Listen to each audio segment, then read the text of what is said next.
हिमाचल प्रदेश बादल फाड़ त्रासदी से जूझ रहा है। हर तरफ तबाही की खौफनाक तस्वीरें हैं। घर, गांव, कस्बे सब उजड़ गए हैं। पहाड़ इस कदर टूटे हैं कि सड़कों का नामो निशान ही मिट गया है। हर तरफ पत्थर, मलबा और बड़ी बड़ी चट्टानें। लिंक रोड भी दरक रहे हैं, जिससे हालात बद से बदतर होते जा रहे हैं। शिमला में हूँ, आपको दिखा देती हूँ किस तरह के हालात जो हैं। लिंक रोड जो है उनकी क्या हालत है भारी बारिश के चलते। आप देख सकते हैं यहाँ पर जो है बड़ी बड़ी दरारें यहाँ पे आ गई हैं। आप देख सकते हैं किस तरह की ये दरारें आ गई हैं और ये जो रोड है नीचे की तरफ धंसना शुरू हो गया है। लैंड सिंकिंग यहाँ पे शुरू हो गई है। कम्यूटर्स को यहाँ पे बहुत सारी दिक्कतें आ रही हैं। आपको बता देती हूँ ये दरारें जो है आगे तक बढ़ती जा रही है। आप देख सकते हैं किस तरह की ये दरारें हैं। साथ में आपको ये भी दिखा देती हूँ किस तरह की भयानक तस्वीरें यहाँ पे आ रही है। दरारें जो है बढ़ते बढ़ते अब यहाँ तक आ गई है। आप देख सकते हैं इतना सा स्पेस है जो गाड़ियों के लिए स्पेस, सिर्फ बहुत कम स्पेस रह गया है गाड़ियों को जाने के लिए, क्योंकि दरारें जो है यहाँ तक आ गई हैं। स्टोन्स यहाँ पे लगाए गए हैं ताकि गाड़ियां जो है इससे इस साइड ना आए, क्योंकि खतरा बना हुआ है। अगर गाड़ी इस साइड आती है तो नीचे की तरफ जाना तय है। शिमला से लेकर मंडी, सिरमौर और सोलन तक बारिश ने भयंकर विध्वंस किया। शिमला के शिव मंदिर में अब भी रेस्क्यू ऑपरेशन जारी है। पहाड़ी राज्य में 10,000 करोड़ से ज्यादा का नुकसान हुआ। लोगों का घर बार, काम धंधा सब खत्म हो गया। कुदरत के कहर से जूझ रहे हिमाचल को उबारने के लिए मोदी सरकार ने बड़ी योजना तैयार की है। बीजेपी अध्यक्ष जेपी नड्डा और केंद्रीय मंत्री अनुराग ठाकुर ने शिमला, सिरमौर का दौरा किया। शनिवार को पीएम मोदी ने गृह मंत्री अमित शाह और जेपी नड्डा के साथ अहम बैठक भी की।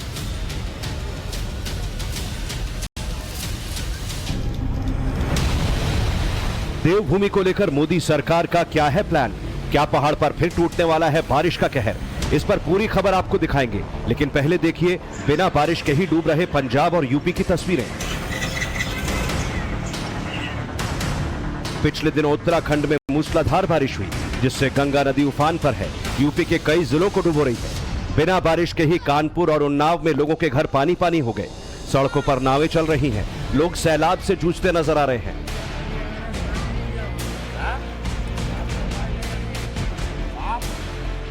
उन्नाव की 4 तहसीलों में गंगा के किनारे बसे इलाकों में लोगों की नींद हराम है।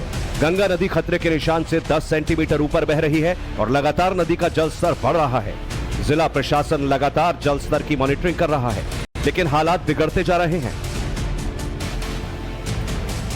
जिले में हमारे 26 गांव प्रभावित हैं, जहां पर जलस्तर बढ़ने से जलभराव की स्थिति, वहां पर बाढ़ की स्थिति उत्पन्न है। तो हमारे द्वारा लगातार जो है राहत सामग्री इत्यादि समस्त जो व्यवस्थाएं हैं हमारे द्वारा पूर्ण रूप से की जा चुकी हैं। पूर्व से ही हमारे द्वारा समयबद्ध रूप से टेंडर भी कराया जा चुका था। तस्वीरें देखिए, रिहायशी इलाके में हर तरफ बाढ़ का पानी नजर आ रहा है। सीवर का पानी सड़ रहा है। गंदगी ऐसी कि बीमारियों का खतरा मंडराने लगा है। गलियों में नाव चल रही है। अगर बाढ़ का पानी ऐसे ही भरा रहा तो लोगों के घर गिरने लगेंगे। उन्नाव की सदर तहसील सफीपुर, बांगरमऊ, बीघापुर तहसील के 26 गांव बाढ़ से प्रभावित है। सदर तहसील के मोहल्ला चंपापुरवा, आजाद नगर, रहमत नगर और इंदिरा नगर में नाव चलानी पड़ रही है। जिला प्रशासन ने लोगों के लिए नाव की व्यवस्था की है। बाढ़ प्रभावित इलाकों की बिजली काट दी गई है ताकि कोई हादसा न हो। बाढ़ पीड़ित लोगों को राहत सामग्री बांटी जा रही है, लेकिन सबसे ज्यादा परेशानी बच्चों को स्कूल जाने में हो रही है। सफीपुर और बांगरमऊ तहसील के गंगा कटरी इलाके में सैकड़ों बीघा फसल जलमग्न हो चुकी है।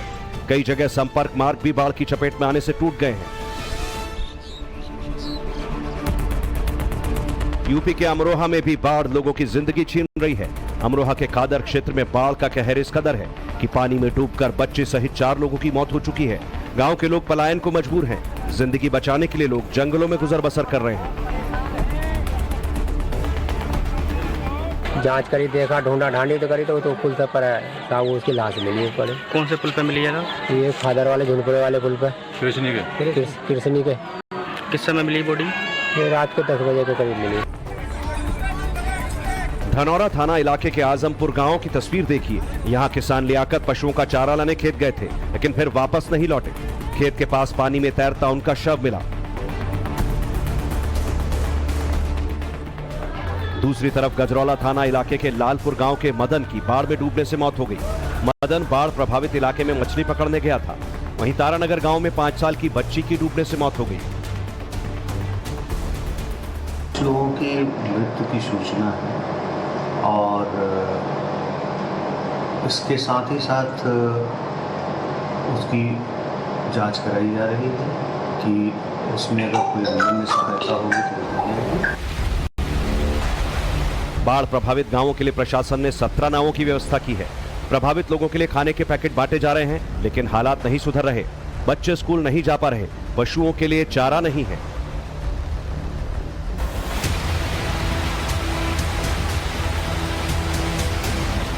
यूपी में गंगा नदी तबाही मचा रही है तो पंजाब में ब्यास और सतलुज नदी का सैलाब फसलें उजाड़ रहा है। पंजाब के 7 जिले होशियारपुर, रोपड़, तरनतारन, कपूरथला, अमृतसर, फिरोजपुर और गुरदासपुर बाढ़ से प्रभावित हैं। पिछले एक हफ्ते से 7 जिलों के सैकड़ों गांव जलमग्न हैं। होशियारपुर, गुरदासपुर के गांवों से फिलहाल पानी धीरे धीरे उतर रहा है, लेकिन मुसीबत यह है कि बाढ़ ने घर बार और फसल सब उजाड़ दिया है। लिहाजा लोगों के सामने खाने पीने और पशुओं के चारे की समस्या खड़ी है। फिरोजपुर के हुसैनीवाला बॉर्डर के साथ लगे सरहदी गांवों की तस्वीरें देखिए। यहां सतलुज नदी के सैलाब ने भीषण विध्वंस किया है। हर तरफ पानी ही पानी है। यहां रेस्क्यू ऑपरेशन की कमान खुद सेना ने संभाल रखी है। आर्मी बोट के जरिए लोगों को रेस्क्यू कर रही है। शहीद भगत सिंह, राजगुरु और सुखदेव की समाधि पर भी पानी भर गया है। हरीकेहेड़ से 2,75,000 क्यूसेक पानी छोड़ा गया, जिससे फिरोजपुर के 22 गांवों में बाढ़ का पानी घुस गया। सरहद के साथ लगने वाले गांव सबसे ज्यादा प्रभावित हैं। कई गांवों का संपर्क मुख्य मार्गों से टूट गया है। आर्मी के साथ मिलकर प्रशासन लोगों को राशन और दवाइयां मुहैया करा रहा है। लोग अपने घर गांव छोड़कर सड़कों पर रहने को मजबूर हैं। होशियारपुर के मुकेरिया की तस्वीरें देखिए। यहां नदी के सैलाब ने सब कुछ उजाड़ दिया है। फसल बर्बाद हो चुकी है। सड़कों का हाल देखकर त्रासदी का अंदाजा लगा सकते हैं। बाढ़ ने सड़क को तहस नहस कर दिया है। सड़क टूटने से 10 से 12 गांवों का संपर्क टूट गया है। होशियारपुर में मुकेरिया के पास है और एक खलेर गांव है, वहां से हम आगे बढ़ने की कोशिश कर रहे थे, लेकिन आप देखिए जगह जगह जो लिंक रोड्स हैं वो टूट गए हैं। बिल्कुल जो कनेक्टिविटी है वो ख़त्म हो चुकी है। ये एक लिंक रोड है जो मुकेरिया से जोड़ता है। आगे जो गांव हैं उनको उन गांव में जाना संभव नहीं है। देखिए पानी इतना ज़्यादा आ गया कि पानी ने पूरा जो रोड है उसको काट दिया। रोड टूट चुकी है। यहाँ से पैदल आगे जाना भी संभव नहीं है। ये मुख्य रोड है जो आगे तकरीबन आधा दर्जन गांव है उनको ये रोड कनेक्ट करता है, लेकिन अब कनेक्टिविटी ज़ीरो हो चुकी है। रोड टूट चुका है और नदी की तरह यहाँ से रोड के बीचों बीच से जो पानी है वो बह रहा है। आप देखिए सड़क के दोनों तरफ पानी है और इधर जो फसल है, गन्ने की फसल है, ये पूरी तरीके से पानी में डूबी हुई थी 3-4 दिन पहले। हालांकि अब जलस्तर कम हुआ है, लेकिन अभी भी आधी ये फसल डूबी हुई है और रोड का जो नामो निशान है वो यहाँ से ख़त्म हो गया है। गुरदासपुर में बाढ़ का पानी उतरने के बाद लोग अपने घरों को लौट रहे हैं, लेकिन हालात बेहद चुनौती भरे हैं क्योंकि मकान धंस चुके हैं। घरों में बड़ी बड़ी दरारें हैं। लोग दहशत के साए में जीने को मजबूर हैं। तस्वीरें देखिए। आलीशान मकान की हालत कितनी खराब है। पाई पाई जोड़कर परिवारों ने मकान बनाया था, लेकिन बाढ़ की त्रासदी ने सब तबाह कर दिया।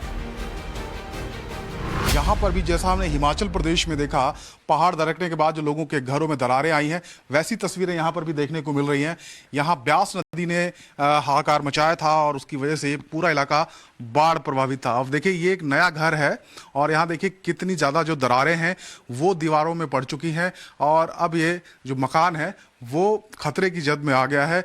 जो लोग यहाँ रहते हैं, जो परिवार यहाँ रहता है, वो डर के साए में जीने को मजबूर है। देखिए ऊपर तक यहाँ पर जो दरारें हैं वो दिखाई देती हैं क्योंकि पानी इतना ज़्यादा था। जो मिट्टी है वो नीचे धसी और इसीलिए दीवारों में भी दरार आ गई। हम अंदर भी आपको लेके चलेंगे और दिखाते हैं कि किस तरीके से स्थिति है।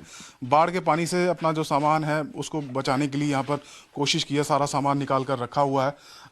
घर के ज़रूरत के सामान हैं, बर्तन हैं, बिस्तर हैं और इलेक्ट्रॉनिक्स आइटम है, सब यहाँ बाहर रखा हुआ है। यहाँ होशियारपुर में आप हर गांव में जाएंगे, जहाँ भी जाएंगे वहाँ इसी तरीके की स्थिति है। और आप देखिए यहाँ पर भी जो दरारें हैं वो कितनी ज़्यादा पड़ गई हैं। यहाँ से देखिए आप मिट्टी नीचे धसी है और उसकी वजह से यहाँ पर भी दरारें आ गई हैं। एमपी के बुरहानपुर को मूसलाधार बारिश ने एक बार फिर पानी पानी कर दिया। तस्वीरें देखिए। तेज बारिश ने शहर के तमाम चौक चौराहों को दरिया बना दिया। सड़कों पर सैलाब बहने लगा। गणपति थाना इलाके में बिजली के पोल पर करंट फैलने से 2 भैंसों की मौत हो गई। प्रशासन ने ताप्ती नदी के किनारे रह रहे लोगों को अलर्ट किया है।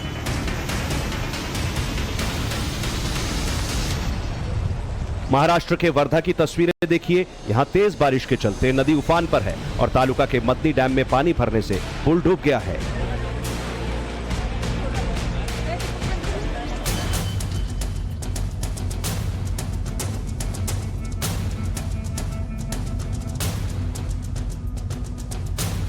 हिमाचल में कुदरत ने ऐसा विध्वंस किया है कि सब कुछ तबाह हो गया।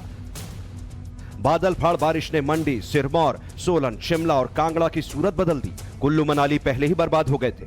तस्वीरें देखिए, राज्य की सैकड़ों सड़कें टूट गई। भूस्खलन की मार से बस्तियां उजड़ गई। नदियों का सैलाब सब कुछ बहा ले गया।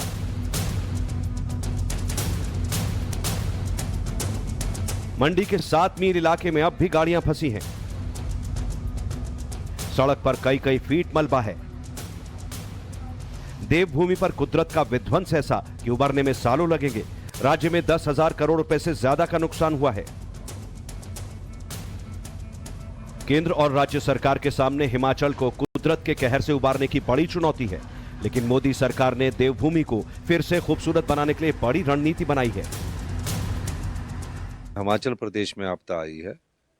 उस आपदा से निपटने के लिए मैं इनसे माननीय नड्डा जी से भी अनुरोध करना चाहता हूं कि आप भी अपने प्रभाव का इस्तेमाल कीजिए और अंतरिम राहत की पहली किस्त जो हमारी ड्यू है वो हमें मिलनी चाहिए। नेशनल इमरजेंसी डिक्लेयर कर देंगे, आपको क्या लगता है सेंटर? हमने अपनी स्टेट इमरजेंसी डिक्लेयर कर दी है। जो हमारे पास ताकत थी, जो हमारे पास संसाधन है, वो हमने सारे खोल दिए। ये बात भी करेंगे, आपने बात बताई है तो करेंगे। सीएम सुक्खू ने केंद्र सरकार से हिमाचल की त्रासदी को राष्ट्रीय आपदा घोषित करने की मांग की है। मोदी सरकार इस पर विचार कर रही है। बीजेपी अध्यक्ष जेपी नड्डा ने केंद्रीय मंत्री अनुराग ठाकुर के साथ हिमाचल के बाढ़ प्रभावित इलाकों का दौरा किया। उनके साथ पूर्व सीएम जयराम ठाकुर भी थे। नड्डा पहले आपदा प्रभावित सिरमौर के सतौन गांव पहुंचे, जहां बादल फटने के बाद भीषण तबाही मची थी। इसके बाद शिमला के शिव मंदिर इलाके का दौरा किया, जहां भूस्खलन ने 20 लोगों की जान ले ली। शिव बावड़ी मंदिर के पास अब भी रेस्क्यू ऑपरेशन जारी है। आप देख सकते हैं मेरे पीछे बीजेपी के राष्ट्रीय अध्यक्ष जेपी नड्डा जो हैं यहाँ पे पहुंचे हैं समर हिल पे, जहाँ पे मंदिर जो है पूरी तरह दब गया था और जिसमें अभी तक की अगर हम बात करें रेस्क्यू ऑपरेशन चल रहा है। सारा लोग जो है अभी तक रिकवर कर दिए गए हैं और 3 लोग जो है अभी भी डेब्रिस के अंदर दबे हुए हैं और रेस्क्यू ऑपरेशन अभी भी जारी है। आप देख सकते हैं हिमाचल को त्रासदी से निकालने के लिए बड़ी मदद की दरकार है। बादल फाड़ बारिश ने सब कुछ तहस नहस कर दिया है। टूरिस्ट का कारोबार पूरी तरह ठप है। लोगों के घर टूट गए हैं। राज्य सरकार ने हिमाचल को आपदा प्रभावित राज्य घोषित किया। जेपी नड्डा ने भी राज्य सरकार को हर संभव मदद का भरोसा दिया। प्रधानमंत्री मोदी जी, गृह मंत्री जी, रक्षा मंत्री जी सभी इस घटना से बहुत चिंतित हैं और उनकी तरफ से मैं आया हुआ हूँ। और केंद्र सरकार कोई भी आर्थिक मदद देने में पीछे नहीं रही है और नहीं रहेगी। जब जब कहा गया हमने तब आर्थिक रूप से मदद पहुंचाई है। शनिवार को पीएम मोदी ने केंद्रीय गृह मंत्री अमित शाह, रक्षा मंत्री राजनाथ सिंह और बीजेपी अध्यक्ष जेपी नड्डा के साथ अहम बैठक की थी। इस बैठक में हिमाचल में आई आपदा पर गहन चर्चा हुई। मोदी सरकार की कोशिश हिमाचल के लोगों की जिंदगी जल्द पटरी पर लाने की है। अगर हिमाचल की बादल फाड़ त्रासदी राष्ट्रीय आपदा घोषित होती है तो केंद्र सरकार राज्य को आपदा से निपटने के लिए कुल खर्च का 2/3 हिस्सा देगी। अभी तक केंद्र ने हिमाचल को 360 करोड़ रुपए की मदद दी है, लेकिन जरूरत बहुत ज्यादा की है। हिमाचल में बीते 55 दिन में 113 बार लैंडस्लाइड हुआ। कुल्लू, मनाली, मंडी और शिमला समेत तमाम जिलों में 56 बार बादल फटे। सरकारी आंकड़ों के मुताबिक अब तक 7,659 करोड़ रुपए का नुकसान हुआ है। यह आंकड़ा 10,000 करोड़ रुपए तक जा सकता है। अब तक 330 लोगों की आपदा में जान गई है। बीजेपी अध्यक्ष जेपी नड्डा ने सीएम सुक्खू के साथ त्रासदी से निपटने को लेकर चर्चा की। नड्डा ने कहा कि केंद्र सरकार कभी मदद में पीछे नहीं रही। हमारे सांसद और मंत्री पूरी ताकत से लगे हैं।